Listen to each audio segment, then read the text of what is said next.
நாளென் செய்யும் வினைதானென் செய்யும் என நாடி வந்த கோளென் செய்யும் கொடுங்கூற்றென் செய்யும் குமரேசர் இரு தாளும் சிலம்பும் சதங்கையும் தண்டையும் சண்முகம் தோளும் கடம்பும் எனக்கு முன்னே வந்து தோன்றினே. யோகிராம் சுரத்குமார் யோகிராம் சுரத்குமார் யோகிராம் சுரத்குமார் ஜெயகுருராயா. உலகெங்கிலும் வாழ்ந்து கொண்டிருக்கும் கடவுளருள் டிவி நேயர்களுக்கு டாக்டர் சைதை ராஜாவின் அன்பான வணக்கங்கள். நாம் இப்பொழுது இந்த எபிசோடில் தினமும் ஒரு ஜாதக ஆய்வினை மேற்கொண்டு வருகிறோம். இந்த ஜாதகங்கள் எங்கிருந்து எடுக்கப்படுகின்றன என்று பார்த்தால் நம்ம கடவுளருள் டிவி கமெண்ட் பாக்ஸ்லேருந்து எடுக்கிறோம். நீங்கள் உங்கள் பெயர், date of birth, time of birth, place of birth ஒரே ஒரு கேள்வி கேளுங்க. ஒரு தடவை கேட்டால் கூட போதும், நம்ம கண்டிப்பாக நம்ம பதில் சொல்லுவோம். மேற்கொண்டு எனக்கு இந்த ஜாதகத்தை ஏஎல்பி ஜோதிடத்தை எனக்கு கற்றுத்தந்த உயர்திரு பொது உடை மூர்த்தி அவர்களுக்கு இந்நேரம் நான் நன்றியினை சொல்ல கடமைப்பட்டிருக்கிறேன். வாங்க ஜாதக ஆய்வுக்குள் செல்லலாம். எங்கள் ஜாதக ஆய்வு உங்களுக்கு ரொம்ப பிடித்தமையால் உங்களை பொறுத்தவரையிலையும் மற்றவங்களுக்கு ஷேர் பண்ணுங்கள், சப்ஸ்கிரைப் பண்ணுங்கள், மறக்காமல் சப்ஸ்கிரைப் பண்ணுங்கள். நன்றி. இப்போது ஒரு ஜாதகத்தை நம்ம அனலைஸ் பண்ணலாம். 17/7/2001 பிறந்திருக்கிறாங்க. 5 மணி மாலையில் பிறந்திருக்கிறாங்க. இவங்க ஒரு பெண். இவங்களுக்கு வயசு பார்த்திங்கன்னு சொன்னால் 23 ஒரு 1 24 23 வயசு தான் நடந்துக்கிட்டு இருக்கு. இவங்களை பொறுத்தவரையிலையும் ஜாதகத்தை ஜென்ரேட் பண்ணி பார்க்கும் பொழுது ரிஷபத்தில் சந்திரன், சுக்கிரன், சனி, மிதுனத்தில் புதன், குரு, ராகு, கடகத்தில் சூரியன், விருச்சிகத்தில் செவ்வாய், கேது பகவான் தனுசுவில் இருக்கிறார். பிறப்பு லக்னம் என்பது தனுசு லக்னம், வயதின் லக்னம், வளரும் லக்னம், ஏல்பி லக்னம், கும்ப லக்னம். அது எப்போ ஆரம்பிச்சது? 14/12/2018 இருந்து 2028 வரைக்கும் 10 வருஷம் இந்த லக்னம் இயங்கக்கூடிய அதனுடைய அதிபதி 12க்கும் 1க்கும் ஆதிபத்தியம் பெற்று 4ஆம் இடத்தில் இருக்கார் சனி பகவான். இருக்கலாமா? சுகஸ்தானத்தில் 4ஆம் இடத்தில் இருக்கார். நல்லா இருக்காரா? நல்லா இருக்கார், ஒன்றும் குறை கிடையாது. இப்போது இவங்களுக்கு இங்கே என்னென்ன நட்சத்திரம் இயங்கும் அப்படின்னு பார்த்தீங்கன்னா, செவ்வாயுடைய நட்சத்திரம் இயங்கும்.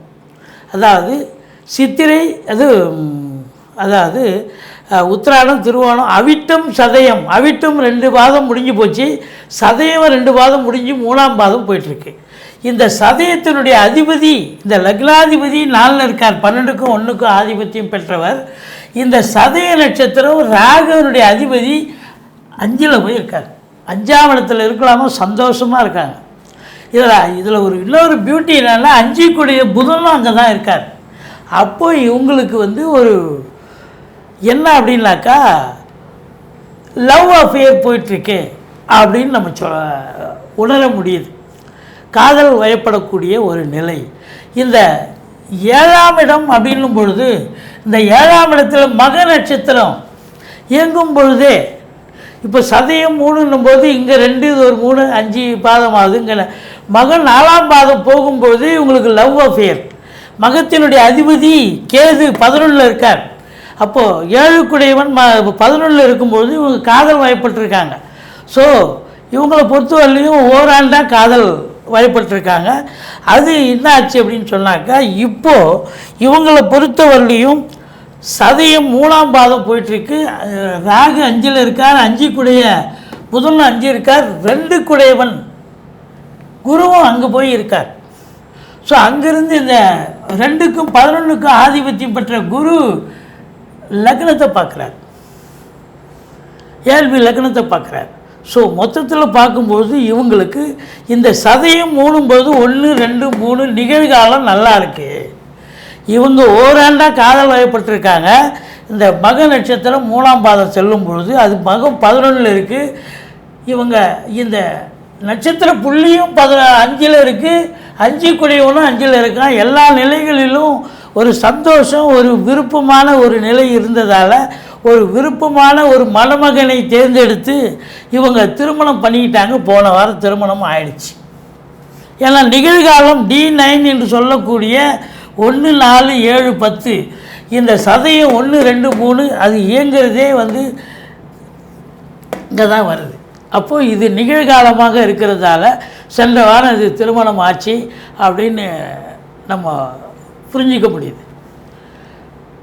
ஸோ இது இதனுடைய எதிர்காலம் எப்படி இருக்கும் அப்படின்னா, இவங்க 7ஆம் இடத்து அதிபதி சூரியன் 6க்கு போயிட்டார். இந்த அம்மா வந்து ரொம்ப அஃபெக்ஷனில் இருக்குது, லவ் அஃபெக்ஷனில் இருக்குது, அவர் மேலே ரொம்ப பிரியமாக இருக்குது. ஆனால் அவர் இருக்காரா அப்படின்னா 7 6ல் இருக்கார். அவருக்கு அந்த அளவுக்கு ஒரு விருப்ப குறைவுன்னு எடுத்துக்கலாம் அப்படின்னு சொல்லலாம். சரி, இருந்த போதிலும் இவங்களுக்கு இந்த ராகு சதயம் முடிஞ்சு குரு வருவார்.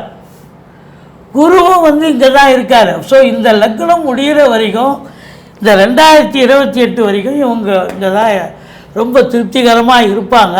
சரி, அதுக்கப்புறம் லக்னம் மாறும்பொழுது நல்லா இருப்பாங்கன்னா, இந்த லக்னம் மாறும்பொழுது கூட இந்த லக்னாதிபதி 4ல் பூரட்டாதி, அதுவும் நல்ல நிலை, உத்திரட்டாதி சனியும் ஸோ படிப்படியாக நல்லா இருக்குது. இருந்த போதிலும் இந்த 7 6ல் இருக்கிறதால ஆரம்பத்தில் இந்த 2024லேருந்து 28 வரைக்கும் இந்த 4 வருஷம் கொஞ்சம் ஆசிலேஷன் இருக்கும். சண்டை சச்சரவு அவங்களுக்குள்ள பிரச்சனை இருக்கும். இந்த 4 வருஷத்துக்கு பிரிவினைக்கான ஒரு நிலை கூட இருக்குது.